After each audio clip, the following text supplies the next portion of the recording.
Infrastruktur makan biaya berapa Pak Yoyo anggaran?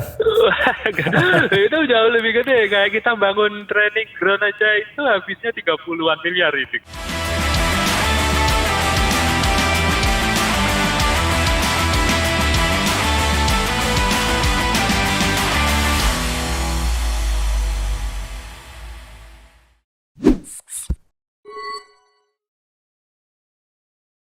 Halo Scorer, jumpa lagi dalam konten lirik sepak bola Indonesia. Kali ini masih bersama gue Raisat Nan dan juga sama Bang Yuke. Halo Is. Oke Bang, sekarang kita lagi pengen bahas soal memanasnya bursa transfer dari Liga 1 musim depan.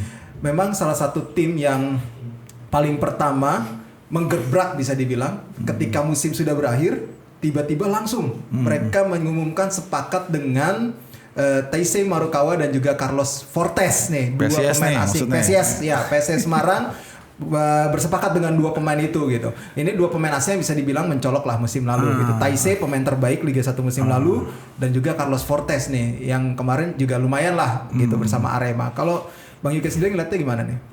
Ya saya kira ini terobosan yang sangat bagus ya dari PSIS Semarang.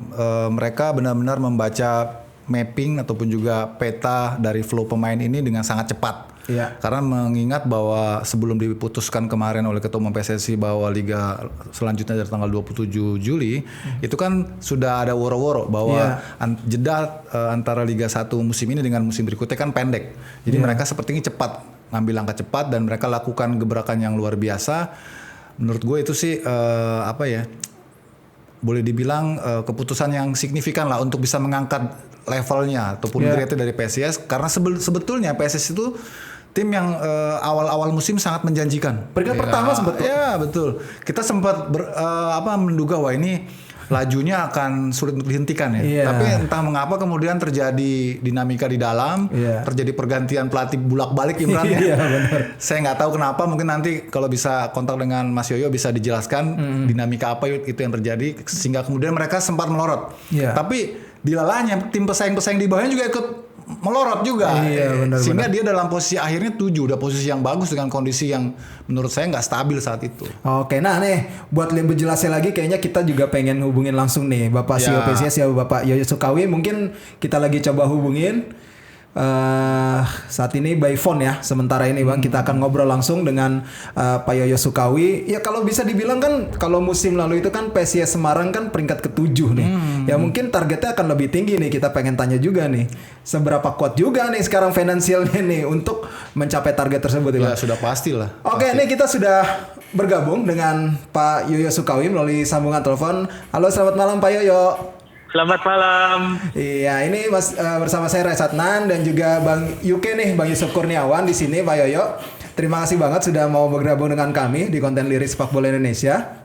Iya, sama-sama. Ya. Iya, Pak Yoyo.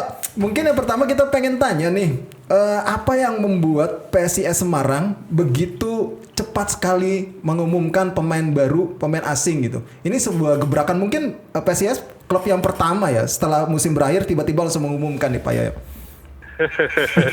Iya, tapi sebenarnya kita lakukan itu karena kita evaluasi awal kita membutuhkan posisi dua pemain tersebut. Oh, oke.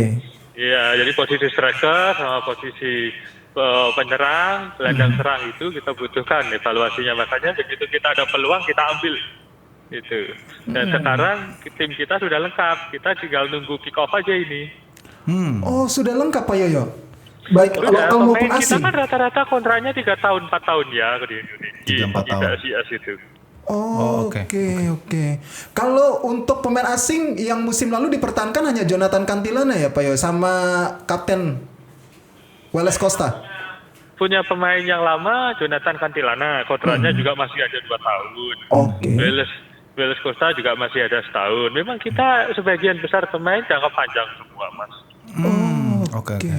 Ya artinya ini sekaligus untuk mendobrak bukan rumor saya, tapi stigma dari banyak publik sepak bola bahwa klub-klub Indonesia tuh pragmatis, yang katanya selalu kontraknya cuma setahun. Ternyata ada tuh ke PSIS ya yang kontraknya sampai 2, 3, 4 tahun kan luar biasa ya. Ini kan bener. ini pertimbangannya pasti Mas Yoyo lebih juga kepada ini ya, investasi jangka panjang juga ya untuk pemain itu ya terhadap timnya. Iya, jadi sebenarnya kalau klub profesional itu idealnya kontrak pemain adalah jangka panjang. Karena dengan kontrak jangka panjang, kita jadi tahu bahwa kita tahun depan kita nggak usah pusing cari pemain. Iya. Kita tinggal evaluasi aja tahun ini kita kekurangan di posisi apa. Nah, kekurangan-kekurangan itulah yang akan kita tutup. Tapi Yang perlu kita tutup gitu. Iya, tapi Pak Yoyo, ini menariknya kan kemarin di musim kemarin itu PSIS kan seperti di sisi manajemen ataupun di sisi staf pelatih ya, nggak stabil ya, keluar masuk pelatih gitu. Apakah di musim berikutnya ini situasi itu akan bisa terjadi lagi? Kan bisa nanti akan agak repot nih untuk pelatih walaupun pemainnya udah pasti ya. Enggak. Di PSIS itu sekarang total ada 45 pemain yang sudah kita kontrak. Wow. Total. Banyak kan? Nah, iya. pelatih siapapun datang, dia tinggal ngeramu mana yang dipakai, mana yang nggak dipakai. Yang nggak dipakai kita pinjamkan atau kita jual. Oh, oke. Ya, yang dipakai ya sudah kita pakai itu. Justru pelatih ini malah punya banyak sekali opsi. Lebih banyak opsi daripada kita menggunakan sistem perekrutan yang lama. Kalau yang lama perekrutan kita rekrut pelatih dulu. Pemain nggak ada sama sekali, pelatih nyari pemain 1, 2, 3, hari ini baru dapat 10, besok nyari lagi begini begitu. Opsinya malah sedikit gitu kan. Iya. Nah, kalau kita banyak sekali, jadi kita sebenarnya mengadopsi klub-klub yang sudah profesional, yang sudah ada di Eropa. Oh, Kalau oke. Mas perhatiin Liverpool, MU itu kontraknya sudah 2 tahun, 4 tahun semua pemainnya. Betul. Jadi pelatih silih berganti, pelatihnya tinggal pilih. Oh ini cocok saya ini pakai, yang ini enggak Pak. Kita harus tambah pemain baru. Nah nambahnya 1, 2, 3 pemain. Iya. Kan begitu. Iya, iya. Berarti pelatihnya tetap Coach Dragan ya Pak ya? Sejauh ini masih tetap dia ya? Sementara ini kita masih Coach Dragan, masih ada kontrak 1 tahun lagi dengan kita Coach Dragan. Oke. Targetnya seperti apa sih Pak untuk musim depan PSIS dengan merekrut pemain-pemain baru ini? Kita sebenarnya target itu cukup realistis saja. Kalau ke tahun kemarin kita target 5 besar. Kita kan juga belum bisa memenuhi kan, kita finish Iya. di peringkat 7 Betul. gitu. Nah, tahun ke tahun depan dengan kita perbaiki pemain-pemain kita, ini kita target kita perbaiki menjadi 3 besar. Wow. Ya, 3 besar. Ya, tapi yang utama sebenarnya kita itu targetnya adalah 2 tahun ini infrastruktur kita sudah harus selesai. Oke. Nah, karena kita sedang bangun infrastruktur masif kan, mulai dari kita bangun training Kantor, center, ya? kantor, tempat latihan, kita bangun stadion dan lain sebagainya. 2 tahun lagi harus sudah selesai supaya kita bisa kejar prestasi di kemudian hari, sudah nggak pusing lagi masalah infrastruktur. Wah itu dia tuh. Infrastruktur ini makan biaya berapa Pak Yoyo? Apa? Infrastruktur makan biaya berapa Pak Yoyo? Anggaran? Itu jauh lebih gede. Kayak kita bangun training ground aja itu habisnya 30-an miliar itu kan. Wow. Training ground.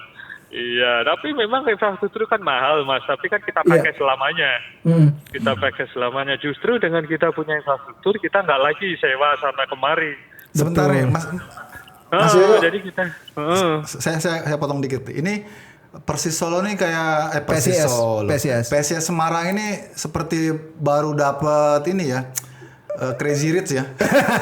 Tiba-tiba langsung blok bangun kantor, bangun camp, terus beli pemain mahal gitu. Wah nih sponsornya kayaknya gede nih Pak. Dari mana nih Pak nih? Enggak, kalau kita memang ada pembinaan aja kok. Banyak pembinaan muda-muda kita kejar. Kayak sekarang ini kan banyak PSIS kok nggak banyak pergerakan transfer, cuman mega transfer 2 pemain asing itu kan. Iya, betul. Sisanya kan enggak, karena kita punya banyak sekali anak-anak muda yang sudah siap diorbitkan ke senior. Oke. Tinggal kita tunggu aja siapa itu yang nanti arahan-arahan ke depan itu yang akan mengejutkan Indonesia ke depan. Ini Pak Yoyo, saya masih penasaran nih. Sourcesnya ini kan pasti nggak sedikit Pak Yoyo ya. Ini dari swasta kah atau ada kombinasi dari pemerintah kota atau apa gitu Pak Yoyo? Enggak ya, kita kan klub profesional, Iya. sudah berbadan hukum PT. Iya. Jadi kita sudah itu betul-betul bisnis ya, kita industri sepak bola. Jadi kita nggak lagi dapat bantuan APBD, enggak. Tapi kalau kita dibantu oleh pemerintah daerah berupa kebijakan politis, ya betul. Bapak Wali Kota Semarang itu sangat mendukung kita dalam hal politis. Dalam politis itu banyak sekali kebijakannya. Contohnya pemerintah kota punya aset lapangan Stadion Citarum. Iya. Pak, kita mau sewa jangka panjang buat PSIS, dikasihin gitu sewa jangka panjang, tapi kita bayar profesional sewanya, gitu. Oh, ada kemudahan-kemudahan dalam birokrasi ya seperti itu ya Pak ya, politis ini ya sebenarnya. Iya, tapi kita sudah nggak lagi make aset dari pemerintah secara gratis atau apa, itu udah enggak. Kita profesional betul, kita bayar sewa, gitu. Kalau kesiapan jati diri seperti apa Pak untuk jadi kandang PSIS nanti Pak? Jati diri ini stadionnya sebenarnya sudah 100%. Oke.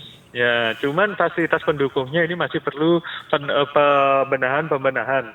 Dan kita sebenarnya optimis kok tahun ini kita sudah bisa bermain di Stadion Jatidiri untuk Liga tahun ini. Kan ini Pak, dengar-dengar kabar nih kemarin juga sempat ngobrol sama Pak Lulu, Pak Hadian Lukita itu dari Direktur LIB menyatakan bahwa kemungkinan besar musim ini akan kembali normal, dalam arti kompetisinya home and away, terus tetap kembali seperti dulu lah. Ini buat PSIS gimana nih Pak? Harus itu harus. Kalau tahun musim ini sudah masih nggak bisa home away, nggak bisa masukin penonton, banyak sekali tuh klub Liga 1 yang pasti gulung tikar. Wah, iya benar.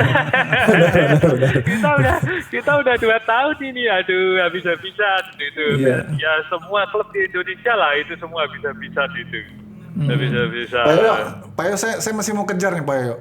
Jadi PSIS itu partner sponsor itu yang paling besar di sektor apa tuh Pak? Yang support ini Pak, support developmentnya, support fundingnya gitu Pak. Untuk apa itu maksudnya? Untuk sponsornya, partnernya Pak. Pasti kan Bapak ada partnernya kan? PSIS kan? Betul. Itu kalau kita memang partner itu ada dari divisi bisnis. Itu kan kita kan Pak Junianto itu yang pemiliknya Charlie Hospital itu, ya beliau memang bergabung dengan PSIS ini, beliau untuk siapin atau urusan bisnis. Jadi kita memang cukup berkembang cepat ini tahun ini karena beliau fokus di bisnis, sementara kita yang ada di sini fokus di prestasi dan pembinaan gitu. Jadi kita nggak khawatir lagi masalah pembiayaan, juga masalah development itu sudah di backup oleh perusahaan-perusahaan besar miliknya Pak Junianto. Oke. Pak, terakhir mungkin selain Pratama Arhan kemarin, siapa lagi pemain PSIS yang lagi coba didekati oleh klub luar negeri Pak dalam waktu dekat? Sebenarnya banyak. Ini kayak per hari ini aja ada surat masuk dari klub Thailand. Oke, buat siapa Pak? Pemain kita, tapi kita nggak publikasikan karena kita tolak itu, sudah kita tolak, kita nggak mau. Oke. Karena apa Pak ditolaknya? Apa? Karena apa ditolak Pak? Ya karena kita punya asumsi anak ini kalau dia pindah ke klub Asia Tenggara, nggak ada bedanya dengan kita main di Indonesia atau main di PSIS. Dia nggak akan berkembang.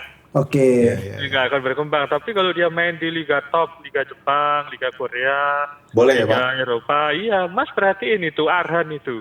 Arhan itu dari pagi sampai sore diajar fisik terus itu sama Dr. Ferdi. Iya betul. Ya, dianggap dia itu fisiknya masih kurang. Padahal Arhan itu di PSIS nilai fisiknya nomor 1. Wah, bayangkan sendiri kayak apa itu. Sampai hari ini Arhan tuh masih diajar terus fisik. Berarti kan ketinggalan sekali kita itu di sini. Benar. Padahal Arhan tuh datang ke Jepang dengan kondisi dia dalam posisi lagi fit kan ya, karena lagi berkompetisi kan. Iya, di timnas saja kan dia fisik itu nggak pernah capek tuh lari ke depan belakang kanan kiri begitu. Itu aja masih dianggap kurang itu di sana itu dia. Nah Pak, Mas Yoyo, kalau misalnya ada tim yang tadi Mas Yoyo bilang dari Jepang atau dari Korea yang menginginkan talenta dari PSIS gitu, itu sistemnya setelah case-nya Arhan ini apakah ada model transfer atau bagaimana tuh Mas Yoyo? Ya, jadi begini Mas, kita itu seperti Arhan di Tokyo Verdy. Memang kita lepas dia dengan free transfer atau gratis tanpa nominal untuk tebus Arhan itu. Tapi kita ada kerjasama yang nominalnya jauh lebih besar daripada free transfer.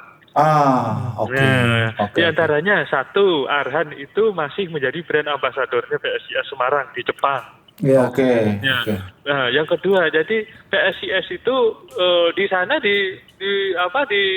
dipromosiin terus di Jepang. Iya betul. Saya tadi baru nonton mahal itu. banget, lebih gede dari 10 miliar itu. Iya betul. Iya kan, itu yang pertama. Yang kedua, kita ada kerjasama eksklusif dengan Tokyo Verdy. Nah, kita ada kerjasama, mulai ada kerjasama pertukaran nanti anak-anak development, pertukaran bisnis, dan pertukaran banyak. Itu masih banyak sekali kerjasama itu. Termasuk transfer knowledge kali ya Pak ya, buat pelatih-pelatih. Iya, ya? betul. Dan yang terakhir, kita itu punya komitmen dengan pemain tersebut, dengan Pratama Arhan. Nah, kalau dia sudah selesai merantau di luar negeri, pada saat dia mau kembali ke Indonesia, dia akan kembalinya ke PSIS Semarang. Ya, itu sudah diduga Pak. Iya, itu salah satu. Itu nominalnya lebih gede daripada 100 miliar. Betul Pak. Betul. Jadi nggak kemana-mana Pak ilmunya Pak ya. Ilmunya tetap buat PSIS ya. Iya, jadi Mas perhatiin, sekarang PSIS bisa dapat si Marukawa. Iya. Marukawa tuh pemain top yang ngejar semua klub Liga 1. Iya, betul. Nah, kenapa Marukawa pilih PSIS Semarang? Karena Tokyo Verdy. Karena ada impact-nya dari Arhan ya Pak. Iya. Ini efek dominonya Mas Yoyo ya. Gitu. Itu sebenarnya value-nya jauh lebih gede daripada nominal uang gitu Mas. Oke.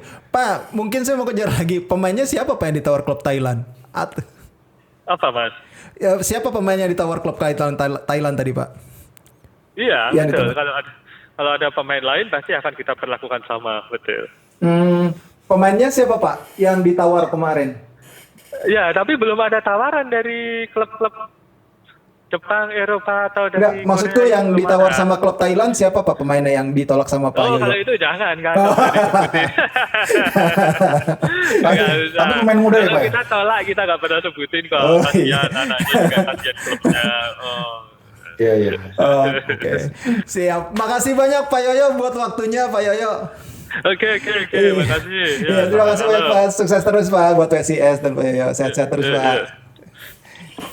Oke, itu tadi luar biasa itu daging semua tuh. Iya, informasi itu sama Mas Yoyo. Benar. Ini bisa menjadi contoh ya Bang. Maksudnya ya bukan hanya senilai uang ya dalam hal proses transfer itu ya yang memang dipikirkan oleh klub ya. Tapi ada pandangan ke depan yang impact yang ingin didapatkan gitu dari proses transfer ini gitu. Iya, ini kan artinya sebuah portfolio positif ya untuk klub Indonesia dan juga menjadi acuan barangkali metode istilahnya pelepasan pemain ke tim ataupun ke liga yang levelnya jauh di atas kita. Itu kan sebenarnya yang waktu itu ingin dilakukan oleh Barito terhadap Bagus kan sebetulnya. Kan pengen itu. Jadi nggak sekedar melepas Bagus tapi juga ada efek benefit lainnya gitu loh.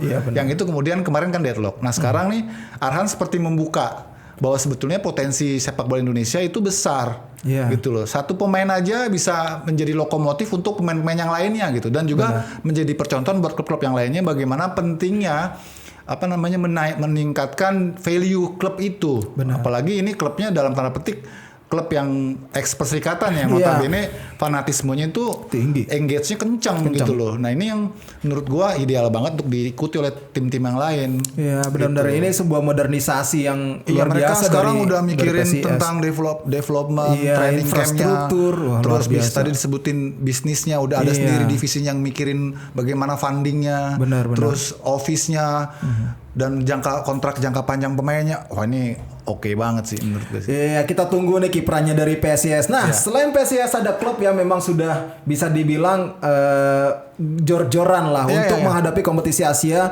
musim depan nih. Persib Bandung. Luar biasa datengin Ricky Kambuaya, Rahmat Irianto, Siro Alves, David Rumakik, Fitrul Dwi Rustapa nih sementara ini ya gitu. Tapi memang mereka juga banyak melepas pemain yang andalan musim lalu gitu kayak Rashid, Esteban Vizcara, Ardi Idrus, Bruno Kantanhede dan beberapa nama lain lah gitu yang gak kepake ya mungkin ya.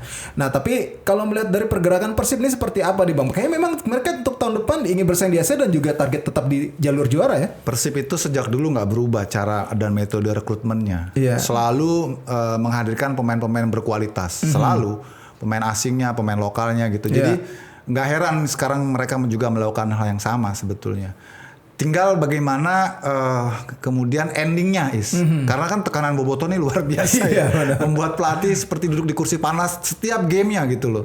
Dan kemarin kan kita lihat bagaimana Persib sedikit agak panik ya ketika di tengah musim dia melepas pemain-pemain utamanya ya. Betul. Kayak Wander Luiz, kemudian sebelumnya ada lagi kan Kuipers ya. Iya, Kuipers. Kemudian berganti lagi pemain barunya, terus terakhir juga dia datangin Bruno Cantenhede, Bruno Silva. Itu kan bukti bahwa mereka selalu dituntut hasil yang sebenarnya tidak selalu jaminan nih, tidak selalu jaminan. Tapi tadi sudah disebutkan sebenarnya oleh Mas Yoyo, inilah seharusnya modul ya, metodologi cara bagaimana mempertahankan pemain.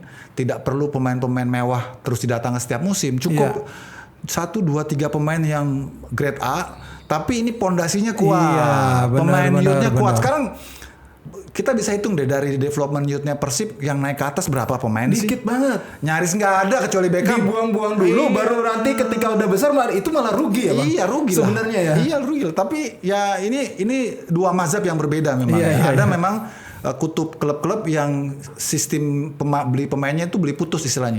Nanti hasilnya belakangan lah urusannya itu yang terjadi seperti Arema, Persib. Tapi ada juga tim-tim yang memang long last gitu ya, menyiapkan timnya gitu loh. Seperti Bali United kan dia kan long last timnya ini, makanya bisa mereka establish, bisa konsisten. Kemudian sekarang PSIS coba juga melakukan yang sama. Persebaya inilah yang saya kira nanti akan terlihat mana sebenarnya ini mazhab yang benar gitu buat kita, karena kita perlu juga mikirkan kelangsungan di bawah benar percuma bikin youth development kalau ini nggak dipakai di atasnya gitu. Karena kan intinya digelar Elite Pro Academy kan untuk memaksa itu untuk klub-klub ya. Kayak sekarang misalnya Persis Solo ya, walaupun dia tim baru ya, tapi dia sudah siapin youth-nya tuh. Sejak sebelum dia memastikan pasti lolos. Artinya sudah dipikirkan ininya, visi ke depannya. Dan sekarang makanya Persis Solo nggak ada rame-rame welcome kan? Iya benar. Sampai tadi Kaisang gue ngintip di Instagramnya Persis, udah jangan banyak posting kalau nggak ada welcome itu kan sebenarnya nyindir. Bener. Bukannya berarti lu jangan posting, tapi dia nyindir bahwa kita tuh udah siapin pemainnya gitu. Inilah yang harusnya kita lakukan gitu. Iya benar. Nah, selain Persib ada Arema juga nih yang agresif nih gitu. Arema kemarin nyaris ada di jalur juara tapi akhirnya kepleset juga gitu. Banyak pemain yang ibaratnya dilepas-lepasin, tapi pemain-pemain yang datang juga luar biasa, nggak kalah luar biasanya gitu. Evan Dimas ke situ, kemudian Gianzola, Adam Alis, Hasim Kipu, Ilhamuddin gitu. Ini mau bikin dream team baru juga lagi nih Arema nih musim ini nih. Iya, tadi seperti gue bilang, ini ada klub-klub yang modulnya pakai cara-cara lawas gitu, yang nggak jaminan juga, nggak jaminan juga. Kalau yang model-model seperti ini, model-model rekrutmen seperti ini yang untung pemain sebenarnya. Iya. Dan itu sah-sah aja. Sah aja. Tapi itu nguntungin pemain karena mereka akan pasang harga tinggi kan, siapa yang mau. Dan sekarang kan jeda transfernya pendek. Pasti tim-tim ini udah kayak panic buying, beli cepet-cepet pemain enak, ayo. Kalau bisa setiap musim jedanya sebulan aja, biar klub-klub itu mikirnya nggak lama kan, harus cepet kan. Itu dilakukan sebagian tim-tim. Iya benar. Kayak Persebaya juga akhirnya banyak sekali merekrut pemain muda. Iya betul. Persebaya kayak gitu ya. Sebenarnya Persebaya itu kalau gua ngobrol kemarin sama Yahya itu, mereka tuh terlambat memang di paruh musim. Karena kan ini peralihannya dari manajemen yang lama, sekarang kan manajernya kan Yahya, sebelumnya kan. Nah itu agak terlambat untuk memperbarui kontrak, seperti misalnya untuk Kambuaya, untuk Irianto tuh agak terlambat. Sehingga akhirnya setelah udah 6 bulan bersisa kan pemain itu berhak untuk menyatakan enggak atau menyatakan enggak, gue nggak mau perpanjang karena udah lewat masa kadaluarsanya kan 6 bulan kalau di FIFA kan. Kalau kita kan sampai terakhir sekalipun kalau bisa dijual deh gitu kan. Benar. Kemarin tuh katanya pemain Persebaya itu sebagian memang nggak mau memperpanjang kontrak. Itu dia karena mereka sudah digodain sebetulnya sama tim-tim tetangganya. Karena tadi gue bilang karena jeda transfernya ini pendek, pasti tim-tim itu mungkin 2-3 bulan sebelum kompetisi ini selesai udah bergerilya. Dan itu hukum alam, lu adu kuat kalau kayak gitu. Tapi Persebaya untungnya karena yang pindah bukan pelatihnya. Karena yang bentuk Persebaya kuat itu kan pelatihnya. Gitu. Ingat nggak waktu awal-awal musim ada hashtag Aji out. Tapi siapa yang kira di akhir musim dia hampir bisa bersaing di jalur juara. Benar. Kemarin kan ada yang ini bonek ataupun juga bonita pada gelis. Ayo dong welcome. Saya bilang nggak usah khawatir karena yang pindah itu pemain come and go itu biasa. Benar. Yang penting pelatih karena dialah yang meletakkan filosofi permainan. Nah itu dia tuh, karena bisa gue bilang Persebaya adalah salah satu tim yang permainannya paling atraktif di Liga 1 kemarin. Iya. Bahkan boleh dibilang setara lah dengan Bali yang bertabur pemain bintang. Yes, betul banget. Sebenarnya nggak apple to apple, tapi secara permainan apple. Benar. Kalau Bali kan emang pemainnya mewah semua, mahal semua. Kalau Persebaya kan kayak Marcelino aja sampai 2024 apa kalau nggak salah.